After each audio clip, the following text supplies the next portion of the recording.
Boa tarde. Dando continuidade aos nossos estudos, há um fato narrado por Allan Kardec, publicado por ele na Revista Espírita de janeiro de 1863. Um caso de obsessão em que uma senhora, uma jovem senhora, mocinha, foi obrigada a se casar, não se simpatizava com o marido. Essa situação fez com que ela tivesse um abalo emocional intenso e se desequilibrou profundamente. Tanto que ela foi internada num hospital especializado. E então, eles pediram auxílio na Sociedade Parisiense de Estudos Espíritas para auxiliar aquela senhora. São Luís manifesta-se, o mentor da Sociedade Parisiense, e explica que, como ela ficou contrariada por aquela situação, a obrigação do casamento, o desequilíbrio emocional, fez com que ela se ligasse a uma multidão de espíritos. Então, ela precisou ser internada. E aí cabe um parênteses, porque internação em hospital psiquiátrico ou sanatório, como se chamava à época, no século XIX, não se tinha tratamento como a gente entende hoje de tratamento. Não é? Eram banhos, eram duchas, e o que inabilitava a pessoa, e era muito difícil uma pessoa ter uma alta assim, recuperar, não era o comum, já que esses transtornos se perduravam, às vezes, por uma vida inteira. Daí a preocupação de pedir o auxílio para ela. Então, o mentor orientou Allan Kardec a fazer o seguinte: que eles escolhessem 5 a 6 pessoas que orassem por ela diariamente. Pessoas preparadas, pessoas com experiência. E então eles oraram, fizeram preces, e ela, com 15 dias, praticamente, teve alta do hospital. O que era uma coisa assim, como eu disse, inimaginável. Então a gente fica aqui analisando uma série de elementos, e que Kardec faz um estudo, logo em seguida a esse caso, sobre a eficácia da prece. Mas, na verdade, tem outros elementos a serem apreciados. Como, por exemplo, a obsessão que ela teve. Kardec coloca da seguinte forma, que teve uma causa moral, acidental e toda pessoal. Então, existe obsessão acidental? Ao que parece, sim. Ou seja, conforme a sua disposição psíquica, podem espíritos oportunistas se aproveitar do enfraquecimento psíquico, emocional, e se ligar à pessoa. Porque nós temos a obsessão decorrente da expiação, em que muitas vezes a pessoa já nasce com obsessão, desde o berço se percebe. Porque se vinculou com inimigos do passado, pessoas que foram prejudicadas e que a misericórdia divina permite o reencontro para a transformação do ódio em amor, a antipatia em simpatia. Então, ali é um caso de expiação para reajustamento psíquico. Há a obsessão decorrente de provação. Então aí o indivíduo, ele passa por o processo obsessivo como aprendizado para a vida. Nesse processo de aprendizado, há o crescimento. Porque muitas vezes a pessoa, ela caminhou pela fieira do mal. Ela superou alguns aspectos. Mas muitas vezes precisa novamente do enfrentamento com esses algozes ou com outros. E aí estabelecer o reequilíbrio dos relacionamentos. Mas há esse caso em que a pessoa, ela teve um abalo. Poderia-se cogitar, por exemplo, de uma pessoa que tivesse um trauma psíquico, de um acidente, por exemplo, um acidente vascular cerebral ou uma pancada, em que a pessoa perdesse ali o autodomínio, ela poderia se ligar a espíritos perturbados e estabelecer um processo obsessivo. Toda vez que a nossa mente enfraquece, abre-se espaço para um processo obsessivo. Daí a importância de se aliar o tratamento médico com o passe. E nesse caso aqui, a oração. Veja que a oração promoveu uma desobsessão. Então é possível uma desobsessão à distância? Sim. Fora da reunião mediúnica? Sim. Então, os grupos de irradiação, quando oram em benefício de uma pessoa, promovem o fortalecimento físico da pessoa. Ah, mas não houve ali o diálogo? Aí o processo é diferente. Porque a questão foi, o abalo emocional a enfraqueceu, psiquicamente. O que a prece faz? Nos recompõe energeticamente. Então, ela fortalecida, a mente ficou mais reajustada e ela mesma se desvinculou daquelas entidades.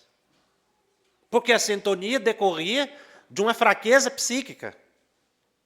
No momento em que ela fortalece a mente, ela reagiu diante daquela situação e se desligou dos espíritos. É claro que aí houve o merecimento, né, da pessoa receber a prece e se beneficiar. Mas mostra que através da oração pode-se fazer muito em benefício das pessoas. Interessante também o fato do mentor da Sociedade Parisiense de Estudos Espíritas indicar um grupo de pessoas que fizesse oração regular. Então, a oração com regularidade pode muito em seus efeitos. Porque nós sabemos que a prece promove uma movimentação fluídica de um lugar para o outro. E a pessoa, então, ela recebeu um passe à distância. Que foi o que aconteceu com a recomposição energética dela, um verdadeiro passe à distância e o fortalecimento. Então veja que aqui não houve manifestação de entidade, não há referência de Kardec a nenhuma manifestação daquelas entidades, porque elas eram oportunistas.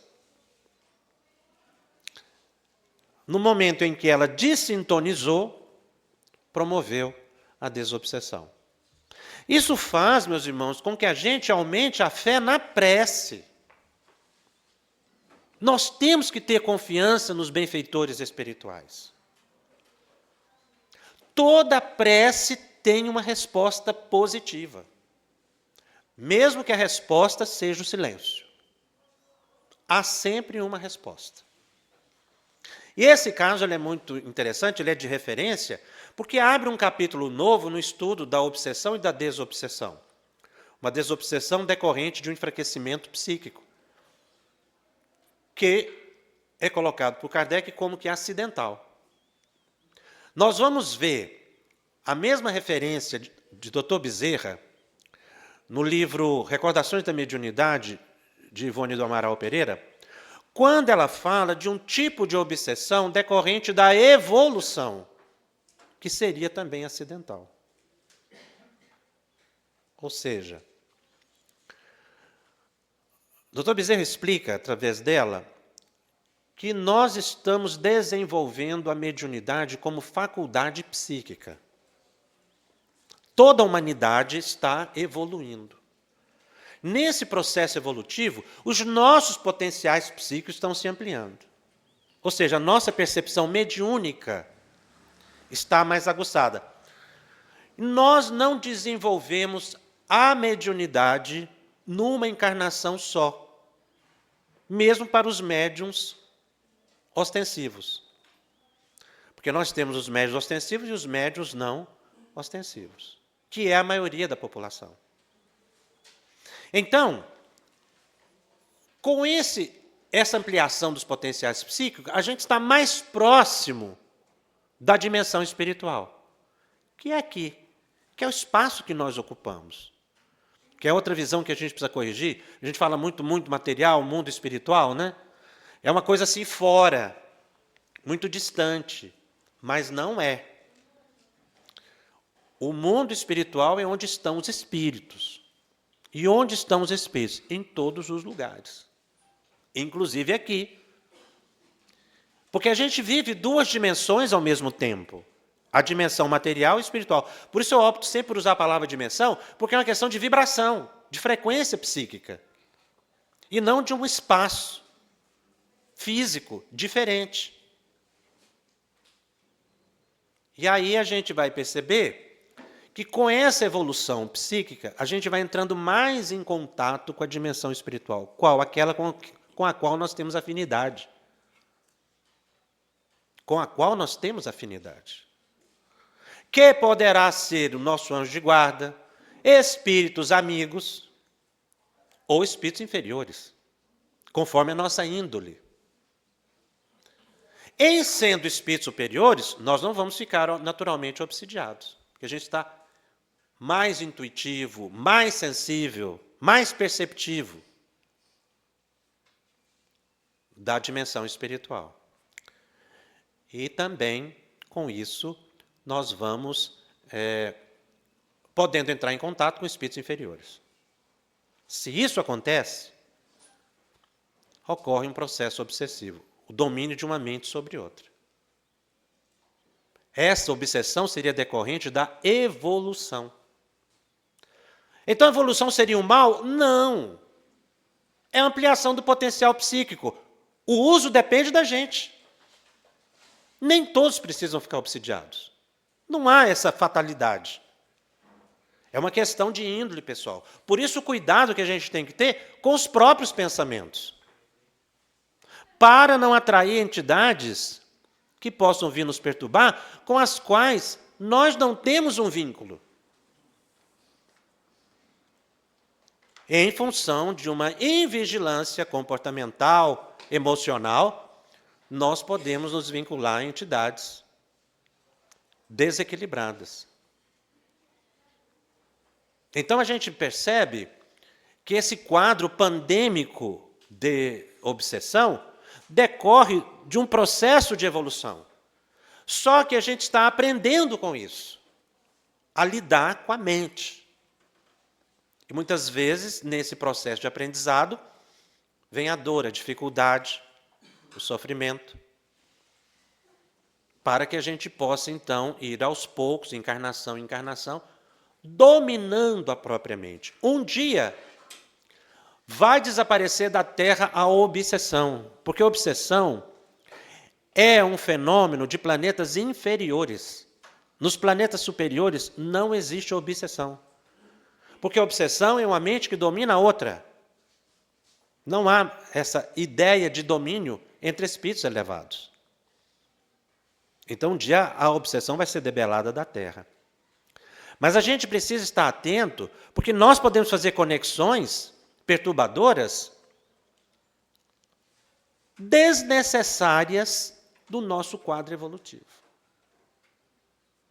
decorrente de uma invigilância, de abalos emocionais. Então a gente tem que ter uma postura de enfrentamento de problemas que nos preserve a saúde emocional. Porque o desajuste emocional pode estabelecer sintonias, e é o mais comum, com entidades perturbadoras. E a pessoa está abalada, é fácil vir o domínio. Porque a mente está fragilizada. Então nós estamos mais sensíveis, decorrência da evolução, a humanidade em geral, cada um num grau muito próprio. Então os abalos emocionais, o nervosismo, a irritação, o ódio, a mágoa, a tristeza, depressão, ansiedade, nervosismo, briga toda hora, se desajusta toda hora, tem uma oscilação emocional muito grande, de frequência psíquica, você estabelece um contato indesejado com entidades oportunistas, o que pode prejudicar a pessoa gravemente. Claro que muitas vezes no fato em si de uma pessoa a gente não vai poder dizer essa aqui foi decorrente dessa ou daquela condição, expiação provacional ou evolutiva, mas a gente vai sempre perceber a brecha psíquica dada pela pessoa. Né? Então, daí é ser importante a gente perceber que, para esses casos, a prevenção é o Evangelho de Jesus. Por isso eu mencionei ser tão importante as palestras públicas, os estudos que se faz na casa espírita, são momentos desobsessivos.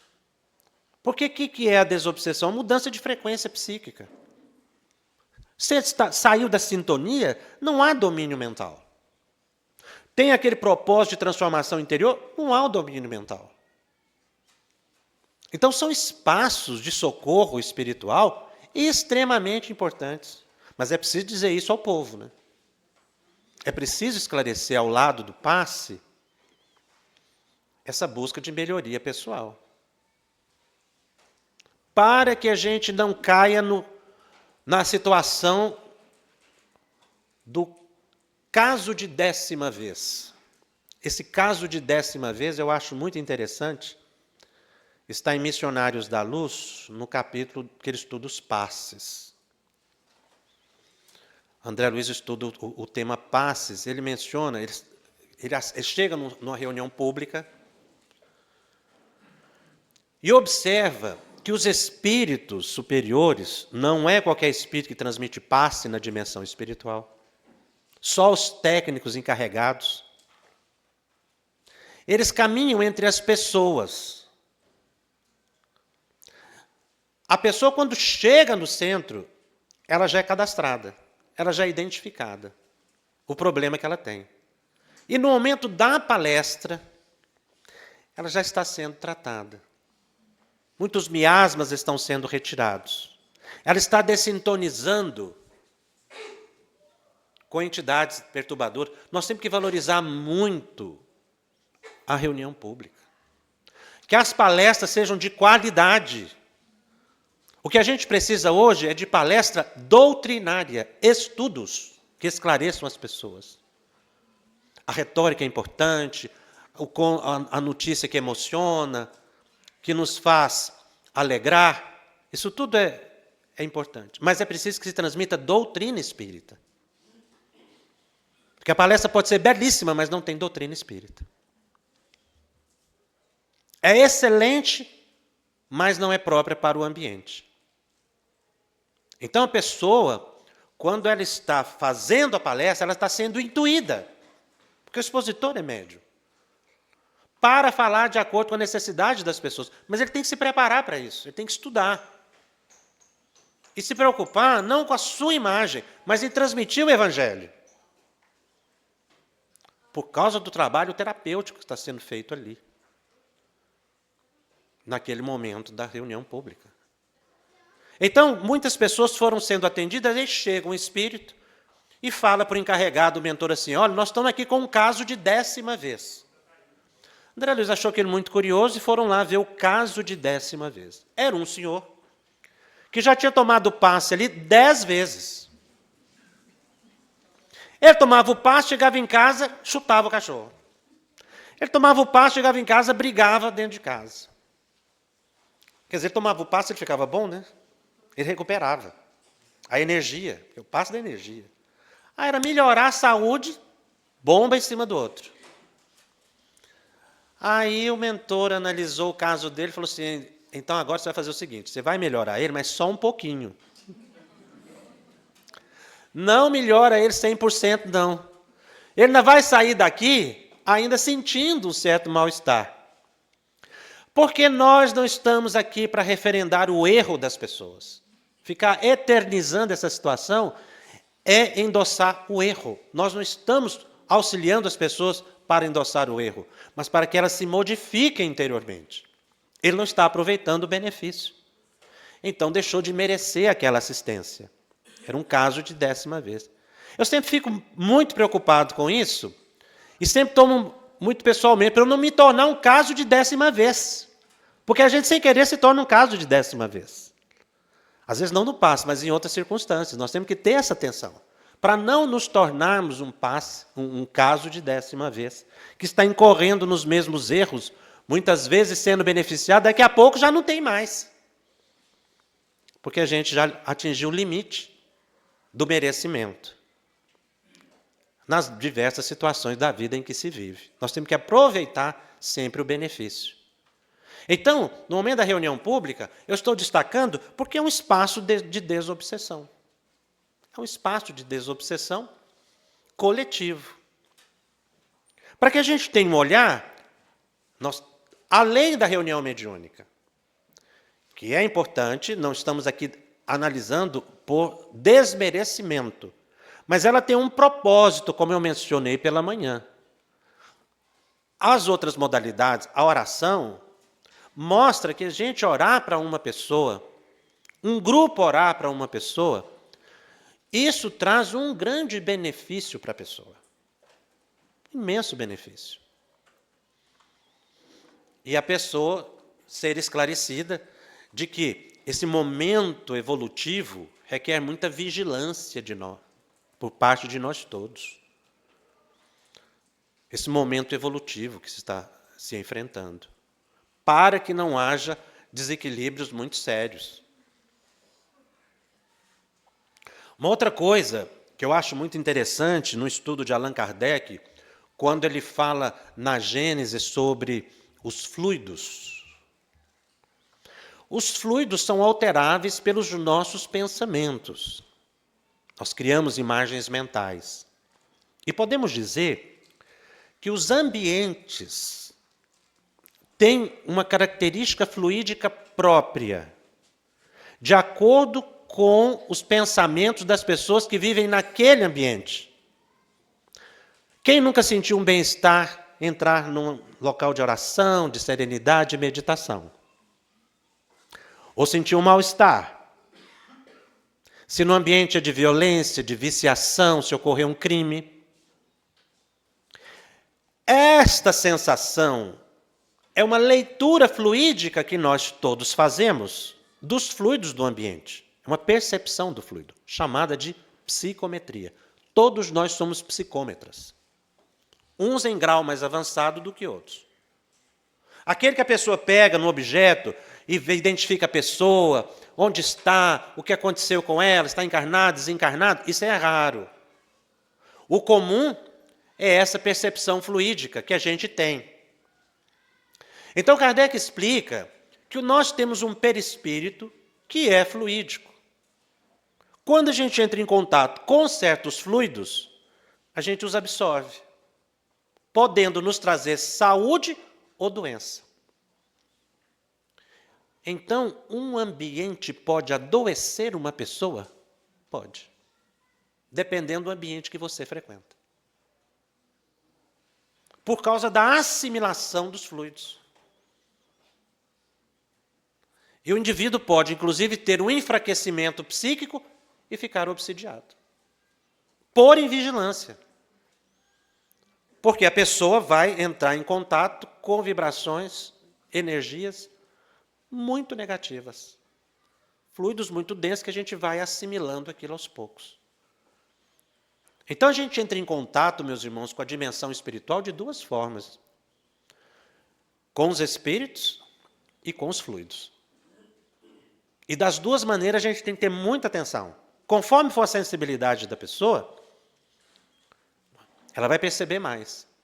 Mas se a pessoa tem ou não sensibilidade, pouco importa. Ela vai assimilar os fluidos do ambiente, de pessoas. Por isso a gente tem que tomar cuidado com assuntos, com lugares, com pessoas, para que a gente não faça conexões psíquicas indesejadas. E estabeleça processos de perturbação muito graves. São alguns fatores que nos levam bastante à reflexão acerca de causas, não é, de perturbações obsessivas. Com isso, nós estamos vendo que a obsessão espiritual é, na verdade, um espectro, em que existem variedades de pessoa para pessoa, de causas diferentes, e que a gente precisa conhecer isso, sobretudo aqueles que se propõem a trabalhar com a desobsessão. Então, quando eu falo que eu vou trabalhar com a desobsessão, eu tenho que ter uma visão ampla. Eu não posso pensar mais só em reunião mediúnica. Eu sou um trabalhador da desobsessão. Embora a expressão de Kardec é reunião mediúnica, a gente que assimilou essa expressão desobsessão, acredito que muito por causa do livro Desobsessão de André Luiz, mas os espíritos não utilizam essa expressão, reunião de desobsessão especificamente, de reunião mediúnica, mas na prática a gente tem essa visão para fazer a diferenciação da reunião de médiuns veteranos com os médiuns em desenvolvimento, né? Mas essa visão que a casa espírita tem. Então, a casa toda, o centro espírita como um todo, ele está aparelhado para promover a saúde física e psíquica de todas as pessoas que aqui entram. Mesmo que a pessoa não esteja ali diretamente cadastrada para receber um tratamento, não é? Como é uma expressão muito comum, embora é uma expressão que a gente tem que tomar um certo cuidado, tratamento, porque o leigo que chega e ouve a palavra tratamento, ele vai relacionar com tratamento médico. Um diagnóstico, uma prescrição e um resultado. E aí você não pode prometer o resultado, porque depende muito do compromisso reencarnatório da pessoa, porque aqui o resultado que a gente quer é a saúde física. Mas os espíritos se preocupam com a saúde integral. Eles têm uma outra visão. E muitas vezes a saúde integral, a saúde espiritual, implica numa momentânea doença física. Por isso que às vezes uma doença segue o seu curso, não por desamparo espiritual, não é porque falta poder aos espíritos. Os espíritos superiores podem tudo.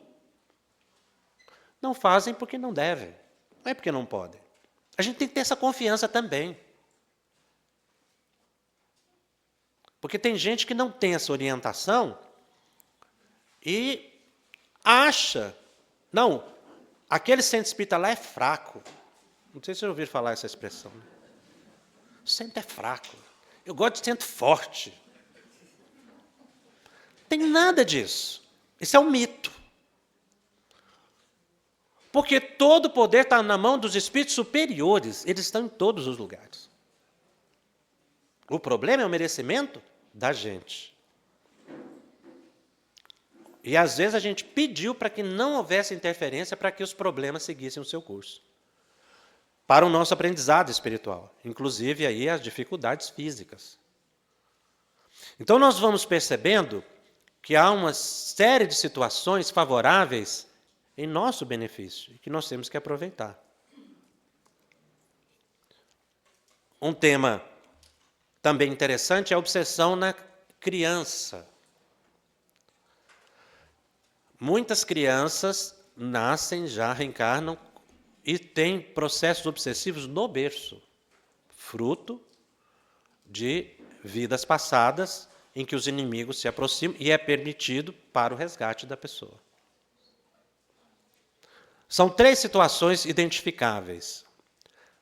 A segunda é um tipo de obsessão que é trazido também por Ivone do Amaral Pereira, de um caso de uma criança que ela estuda, em que essa criança era extremamente agitada, nervosa e subordinada, e ela, visitando essa criança, viu que tinham várias entidades ligadas a ela. Um grupo de espíritos, muito perigosos.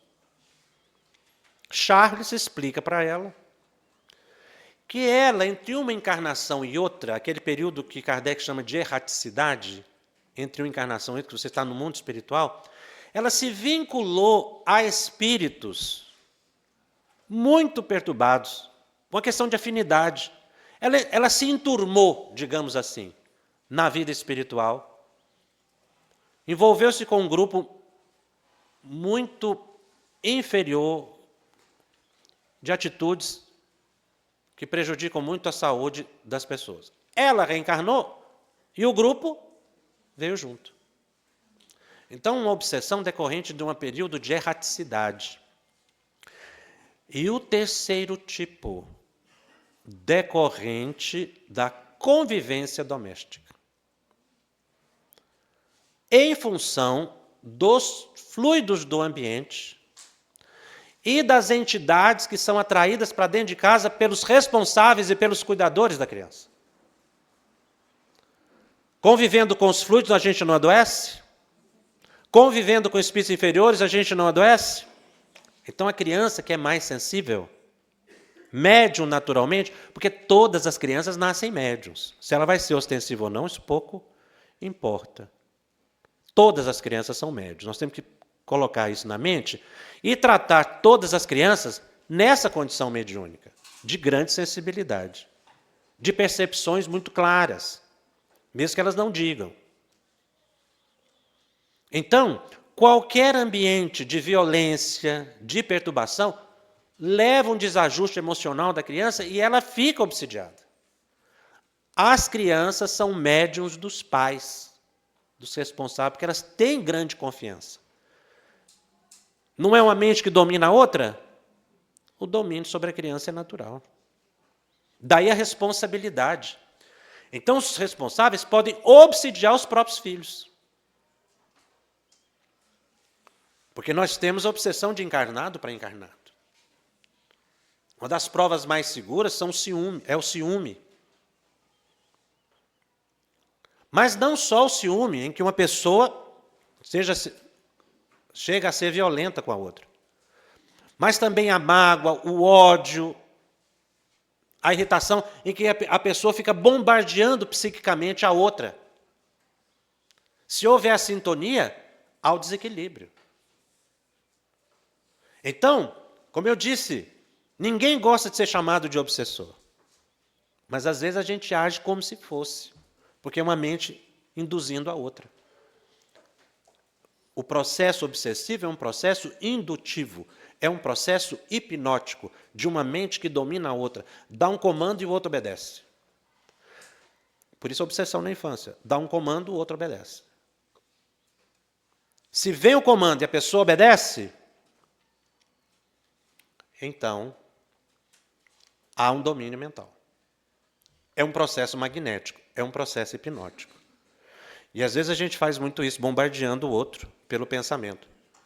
Então a percepção das influências obsessivas em crianças passa por esses 3 aspectos: provacional ou expiatório, decorrente de relações espirituais, fruto de uma invigilância, e decorrente da convivência do ambiente doméstico. Um casal me contou um caso que eu achei muito interessante. Eles estavam, um casal espírita, uma criança de 12 anos, mais ou menos, 10 anos, por aí. Estavam assistindo um filme. E antes de assistir o filme, eles tomaram o cuidado de colocar a criança para dormir. criança estava num quarto à distância, porta fechada, porta da sala fechada, e eles assistiram um filme de grande violência. Então era um filme de terror, é uma coisa assim, não é? Chocante, mas eles assistiram ali. Quando o filme já estava acabando, aquelas letrinhas subindo, a criança veio, mal acordando, e falou: papai, mamãe, eu tive um sonho. Os pais são muito atenciosos, porque quando a criança fala para a gente que teve um sonho, que quer falar tal, a gente tem que ter disponibilidade para ouvir. Tem muitas revelações que vêm nesses momentos. Muitas informações espirituais pertinentes. Então, eles colocaram a criança e ela começou a contar o sonho. Era o filme. Ela chegou a descrever a casa, a cena, o bosque, a região rural, como aconteceram ali os incidentes do filme. Eles ficaram impressionados. É claro que a criança não desdobrou e sentou na sala e viu a televisão. Ela estava vendo o quê? As imagens mentais emitidas pelos responsáveis com os quais ela tem afinidade. É uma questão de sintonia da criança com os pais. Ela vai captando o pensamento. Eles vieram me contar esse caso, que eu achei muito interessante. A criança dotada de grande sensibilidade mediúnica percebeu o ambiente doméstico como se fosse assistindo um filme. Ela estava captando os pensamentos dos pais. Daí a importância de se ter cuidado com filmes que se vê, sites que se acessa, porque as imagens mentais ficam plasmados no ambiente. Até nossa voz, meus irmãos, fica gravado no ambiente, não se perde nos fluidos do ambiente. As imagens ficam ali retidas. Então, o que a gente fala fica no ambiente. O que a gente pensa fica no ambiente. E afeta todas as pessoas em torno. E nós temos que saber disso, não só para evitar, mas para tirar uma informação positiva. Pelo mesmo princípio, você imagine você lendo o Evangelho segundo o Espiritismo todo dia em casa. As imagens do Cristo plasmadas no ambiente do seu lar. Tal a importância da leitura do Evangelho todos os dias, da prece todos os dias. Nós estamos vendo aqui a eficácia da prece. As criações mentais. Então, se eu crio pelo pensamento, eu tenho que criar imagens mentais positivas. Você lê a mensagem, o Cristo Consolador do Evangelho segundo o Espiritismo, é o próprio Cristo materializado ali no seu pensamento. Enquanto você estiver focado, por isso que a gente não pode ter essas oscilações muito grandes, a gente tem que procurar manter um padrão de equilíbrio. Claro que ninguém, não é, fica assim, nessa sintonia, digamos assim, permanentemente, porque a gente tem uma oscilação, mas uma oscilação menor. Então não é que a pessoa vai ficar rezando o dia inteiro. Existem outros tipos de prece que te dá uma sintonia contínua. O trabalhador de casa espírita tem que estar sempre ligado ao trabalho, ao que vai ser feito.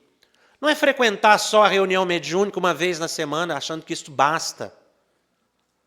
Nessa posição assim de que eu cumpri minha tarefa e pronto. Eu preciso me vincular à instituição espírita, a meu benefício.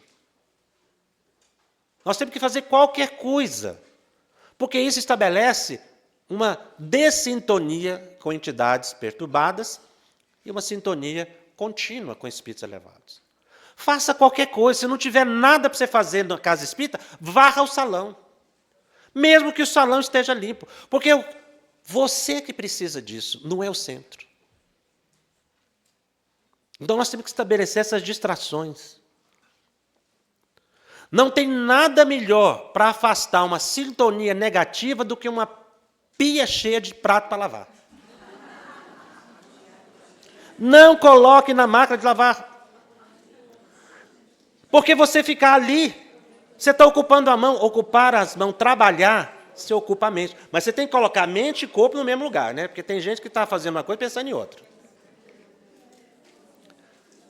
Então, vai a dica. Não use mais máquina de lavar roupa.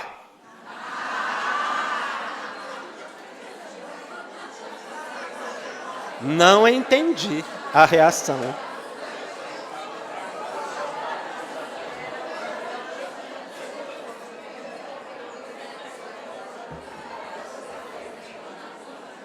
É um método desobsessivo. Cada um use o que achar conveniente. Tem vários, eu estou mostrando aqui vários. Obrigado a usar isso. Mas você pode fazer uma caminhada, você pode fazer uma leitura, ter uma conversa edificante. Melhorou, né? Um pouquinho agora. Desde que você estabeleça uma distração psíquica. Uma distração psíquica. Em que você elimine a sintonia. Então faça algo positivo. Como eu disse, uma leitura edificante. São outras formas e outros tipos de oração, como o perdão. Isso é uma oração. A paciência, a tolerância, a resignação, o sacrifício são modos diferentes de oração que nos estabelecem uma elevada sintonia espiritual. O perdão é fundamental. Há um tipo obsessivo, que nós podemos dizer como que anímico, criado pela mente da pessoa. Está no livro Nos Domínios da Mediunidade. André Luiz vai visitar uma família. Uma senhora mereceu assistência dos benfeitores espirituais. Chegaram na casa, ela estava completamente transtornada, a pressão arterial bastante alterada, ela já estava para ter um colapso, nervosa, ansiosa. Mas o que chamou a atenção de André Luiz é que ela tinha do lado uma mulher perfeitamente materializada do lado dela. Era uma criação mental dela. Mas nós temos que pensar como uma pessoa. Não era uma pessoa e nem era uma pessoa desdobrada. Era uma criação mental. Nós temos que pensar em forma de uma pessoa porque isso é intuitivo, né? Não tem como explicar os detalhes, que o próprio André Luiz não tem palavras para descrever. Mas, como ele mostra, era uma pessoa. O que aconteceu? Ela ficou sabendo de um caso extraconjugal do marido. E ela conhecia a rival. E se ligou. E naquele dia especificamente, o marido tinha saído, disse que ia trabalhar, ela sabia que ele ia encontrá-la. E ela focou. Só que aquela forma de pensamento devolvia a ela energias negativas, então criou um ciclo vicioso. E ela estava para desencarnar em função disso. Tinha 2 crianças pequenas, ela estava completamente transtornada. Então, a mente dela criou aquela imagem física, que não era uma duplicata da moça. Então, o que eles fizeram? Para socorrê-la, para tirá-la daquele estado psíquico obsessivo. Ideia fixa.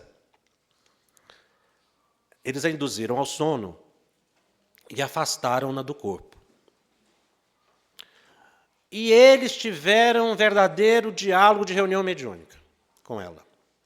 Ela foi esclarecida. Eles começaram a perguntar, o que está passando? Vocês não estão vendo, meu marido está me traindo.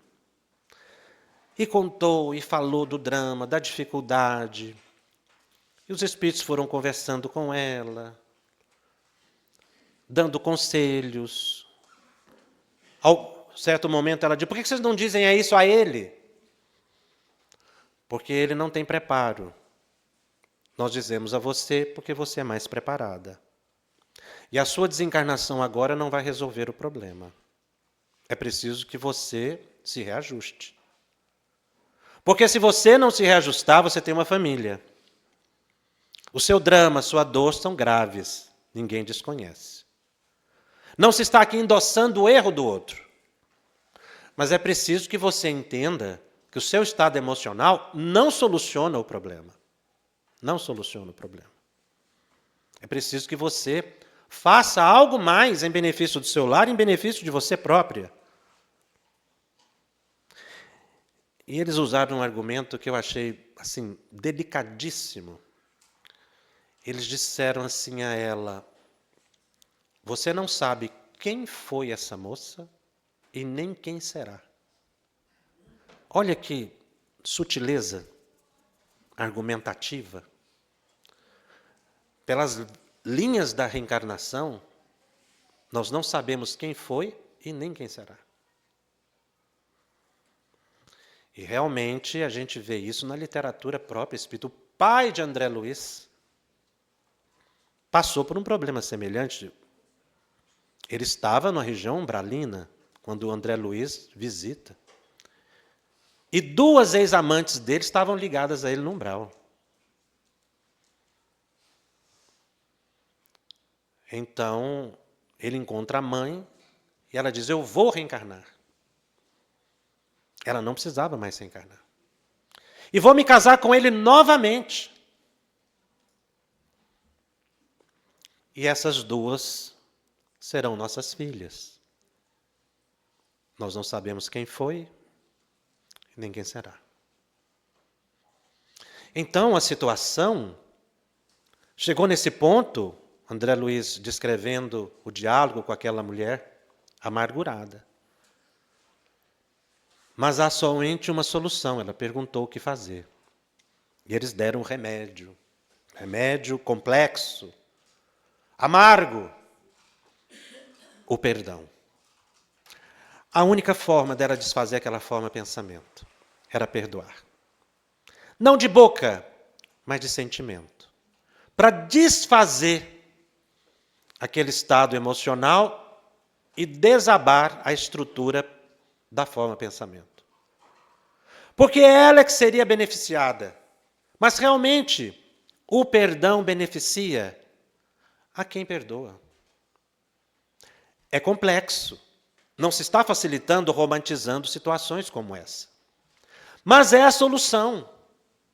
Porque não há caminho. O ódio, a mágoa, a irritação só estabelecem enfermidades. Um amigo meu me narrou um caso pessoal. Ele disse que teve uma desavença com um amigo. E ele ficou muito magoado com o amigo. Ele não tirava esse problema da cabeça. Uma briga, uma coisa muito séria. Então ele ficou com aquilo na mente. E com o passar do tempo, aquilo foi crescendo, foi aumentando a intensidade da preocupação dele, da lembrança dele com o ocorrido. Já estava fazendo 1 ano, ele já não lembrava mais nem do problema, mas ficava a mente rememorando e ele pensando naquele amigo, e pensando. Então ele já estava angustiado, ele já queria esquecer, mas não dava conta. Não conseguia. Então ele começou a orar, lá pelas tantas, e pedir a doutor Bezerra de Menezes para que o ajudasse. Porque não suportava mais.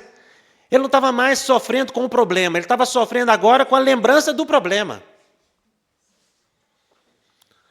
Aí veio uma intuição, como que uma voz lhe falou no pensamento: perdoa. Quando ele pensou no perdão, ele me disse, ele começou a sentir um alívio. Aquilo foi desaparecendo da mente dele. Ele foi desintonizando, perdoa. Ele falou: meu Deus, nem doutor Bezerra, porque o senhor não falou isso antes para mim? Que era só perdoar. Ele perdoou. Ele nunca mais lembrou do problema. Quer dizer, ele estava sofrendo por uma situação psíquica em que ele precisava de um motivo de reajuste. Veja que no caso dessa senhora, da forma pensamento, não havia espírito. E nós temos que tomar cuidado com as narrativas dos problemas que as pessoas trazem para a gente no centro, no atendimento espiritual.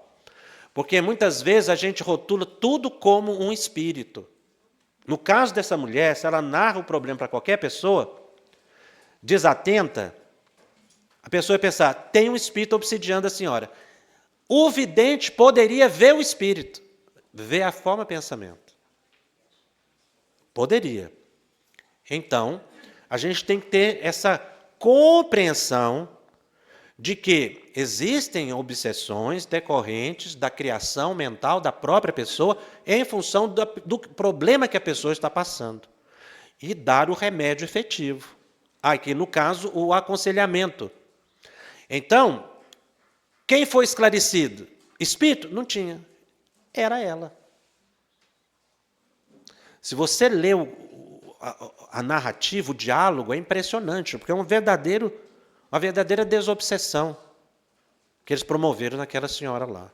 Ela acordou depois, mais fortalecida, para enfrentamento das lutas e das dificuldades da vida, porque ela precisava era de energia para resolver o problema. O problema continuaria, mas ela teria que tomar uma solução, e a solução não seria o que ela estava buscando, a autoaniquilação. Então, são situações do cotidiano em que a pessoa ela vai se envolvendo em certas sintonias e que está na mão dela a distração. Nós temos que aprender a sintonizar e a dessintonizar. Nós temos que ter esse controle, esse domínio mental, para que a gente possa se fortalecer na tarefa. Então, essas situações, esses dramas, são muito úteis no estudo das obsessões, no capítulo da obsessão. Eu traria aqui uma outra informação muito interessante, quando Allan Kardec ele menciona que no caso da fascinação, não há praticamente cura, porque a pessoa não se aceita obsidiada, ela não aceita ajuda, portanto, ela vai permanecer naquele estado psíquico. Mas Kardec narra um fato muito interessante na Revista Espírita de outubro de 1858, de um rapaz psicógrafo e que estava fascinado. Ele achava as mensagens maravilhosas e eram ridículas, mas o rapaz não sabia diferenciar. Então o quadro de fascinação era grave. Mas, a certa altura, ele escreveu uma mensagem do próprio pai. E disse assim: meu filho, coragem, sofres uma rude prova que será para teu bem, no futuro. Infelizmente, nesse momento, nada posso fazer para te libertar, e isso me custa bastante. Vai ver Allan Kardec, escuta-o e ele te salvará. E ele foi dócil, ele mesmo psicografou e procurou Kardec. E Kardec identificou o problema da fascinação. Mas o método que Kardec utilizou foi muito interessante. É o único registro que se tem de cura de fascinação. Kardec, então, começou a mostrar para ele o ridículo das mensagens. Ele continuou psicografando, e Kardec foi mostrando para ele o erro, a incoerência. Então Kardec explica que nesse momento em que ele aceita o conselho do pai, que recebe a ajuda, ele saiu do quadro de fascinação e passou para o estado de obsessão simples. Ele não foi curado de imediato. Ele saiu de um grau mais grave para um grau menor. E aí, com obsessão simples, ele fortalecendo mentalmente. Kardec fala que ele arrumou um trabalho para se ocupar. E ele, então, aos poucos, foi saindo daquele estado obsessivo. Então, é preciso que a pessoa comece a enxergar a fascinação e saia desse estado para a obsessão seu. Ou seja, a pessoa não tem um afastamento imediato da entidade, mas ela pode já se fortalecer psiquicamente e evitar. Então, esse caso é um registro interessante de cura de fascinação. E evitar o que eu chamo de recidiva obsessiva. Voltar ao mesmo estado de antes. Isso não é raro, é muito comum. Em que a gente recebe um benefício e depois faz uma outra sintonia. Muitos de nós, se não todos, posso generalizar, recebemos auxílio nas madrugadas dos benfeitores espirituais que nos promovem verdadeiras desobsessões, desligando a nossa mente, dessintonizando a nossa mente de entidades perturbadoras. Eles causam esse benefício em todos nós. É uma oportunidade. E a gente nota claramente quando isso acontece. É aquele dia que você acorda de manhã, olha para o lado e fala assim, está faltando alguma coisa. É o obsessor.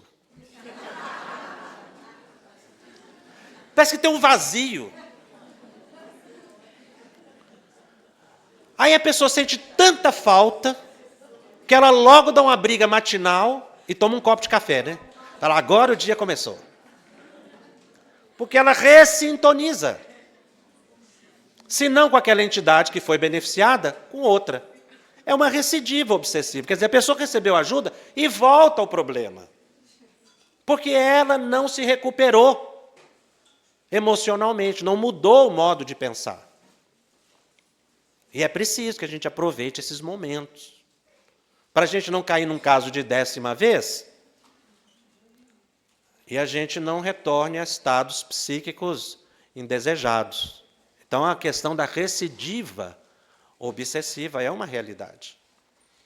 Para que a gente possa pensar a existência de forma mais harmoniosa. Então, os estados obsessivos são de responsabilidade nossa, seja desta vida ou de outra. Nada mais de pecha ou obsessor, porque nenhum de nós gostaria dessa imagem, mas a palavra ela é útil nesse contexto. Alguém que está momentaneamente em estado de domínio mental. Então a pessoa não é, ela está no estado de domínio mental. Assim como a pessoa não é uma obsidiada permanentemente, ela está obsidiada momentaneamente. Isso faz com que a gente tenha outras percepções. E principalmente para essa visão, não é, mais dilatada de mediunidade e de socorro espiritual, é preciso que a gente enxergue todas as nuances da obsessão. O que nós passamos aqui foi apenas observações, detalhes que chamamos a atenção, mas é preciso que o grupo se debruce num estudo mais cuidadoso. No programa Estudando o Livro dos Médiuns, o capítulo Obsessão foi estudado em 11 programas, foram 11 horas estudando o assunto e não foi esgotado. Sempre tem detalhes a serem vistos, revistos, meditados, para que o grupo tenha segurança naquilo que está fazendo, no socorro que está prestando à casa espírita como um todo. Isso faz com que as nossas percepções se ampliem e a nossa sintonia com os amigos espirituais se eleve. Eu não sei se está na hora do intervalo, se podemos dar um intervalo agora. Você vê lá?